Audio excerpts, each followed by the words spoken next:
Aishna was tired. It was late, and he had spent most of the day writing shoes for another strange creature that had too many feet. He leaned back and tried to stretch his tired arms against the broken leather until he felt the chair shift badly under him. He leaned back over his machine, promising himself that tomorrow he would fix the damn thing before he actually tumbled out of it onto the floor. He was aware that he had made the same promise to himself for the last 10 cycles, as his sire had done for the 40 before it. Shoes. It wasn't like the old days, not just a simple set of 3 with a special offer on the mid-toe. No, now half his customers didn't even have a mid-toe anymore. Now it was stupid numbers. 7, 2. 2 was plain stupid. If he hadn't hired a human, he wouldn't have believed that anyone could stand up on just 2. It was practically indecent. Speaking of which, lunatic death welder, we're done for the day. I never want to see an Andalusian wedding list again. Did you take the molds for their genital shoes? The human was middle-aged. Probably. It said it was anyway. Ruffled skin like an old boot and manners to match, a tone that could take the ground out from under any annoying customer, and it happily kept the spawnlings from gawking through the window with a simple glare. With a voice like someone was trying to juggle gravel, the human answered with a brief growl and bared its teeth. Boss, I really wish you hadn't told me what I was actually doing. I nearly ruined the print trying not to laugh. It's done, and the next one is on you, because I won't be able to keep a straight face for a week or 2. Are we going for a pint? Or are you in a rush? The human flashed one eye closed for a brief moment. I have the scans, if you want to give me your professional opinion. Then the door pushed open. Always at the last minute. Damn the worlds. Aishna tried to raise his professional smile until he saw the gun. It was hard to miss since it was pointing less than 3 centimeters from his primary eye. His other eyes screwed wildly around to get a view of this sudden threat. The human tried to slip back into the workshop, but was immediately seen, and the gun moved unnervingly to point at him. He raised his arms and showed his empty hands. Dude, I just work here.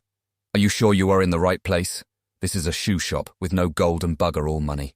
Fuck it, I'll do you a set for nothing. The creature seemed unmoved by the offer, instead waving him to join his boss. I seek the scans, all your scans.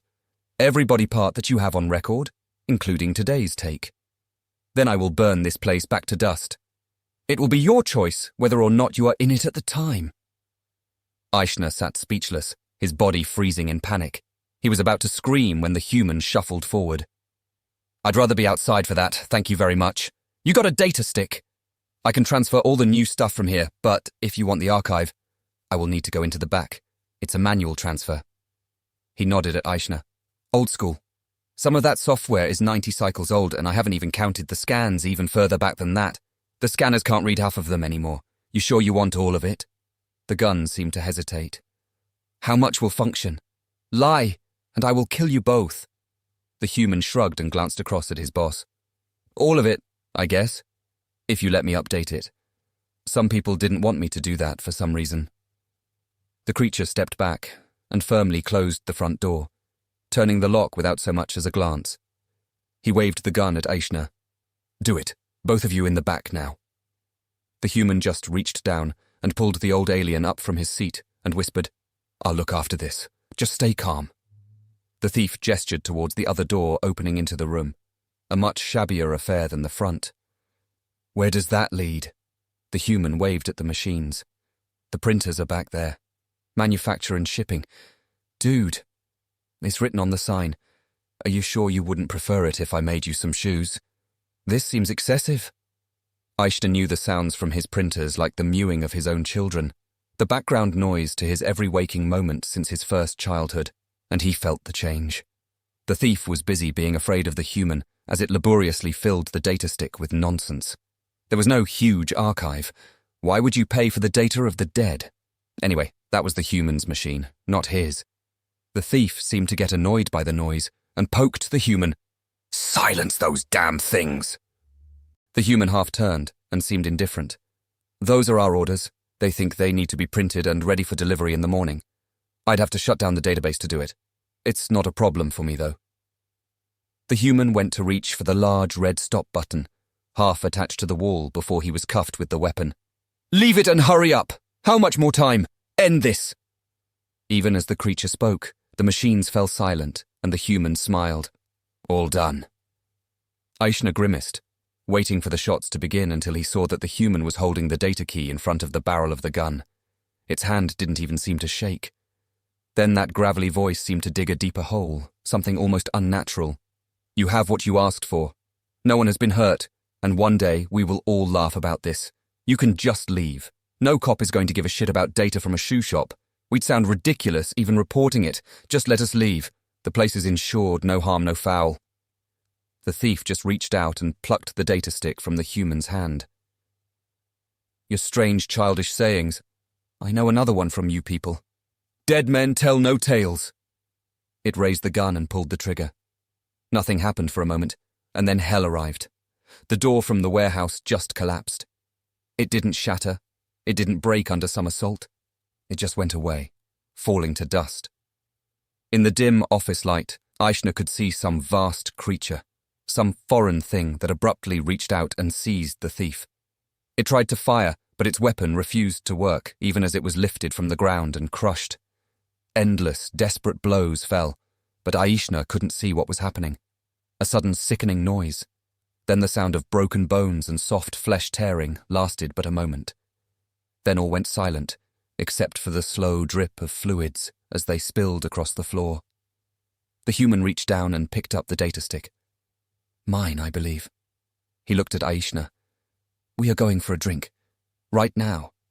In about an hour, you can come back and marvel at how nothing is damaged, that this never happened. Boss, I ain't asking. Get up. Aishna just sat frozen while the human ordered drinks, his mind lost in shock. He found his voice. I have always called you lunatic death-worlder. That is not your name, is it? The human pushed a glass in front of him and smiled. More of a description, to be honest. I like to be up front with things like that when I can. What was that? What is in my shop? Just what? The man took a deep drink from his glass. It's called a golem, a sort of early human AI that needed a new home. There are a few of us like that. Relics still knocking around after all these years.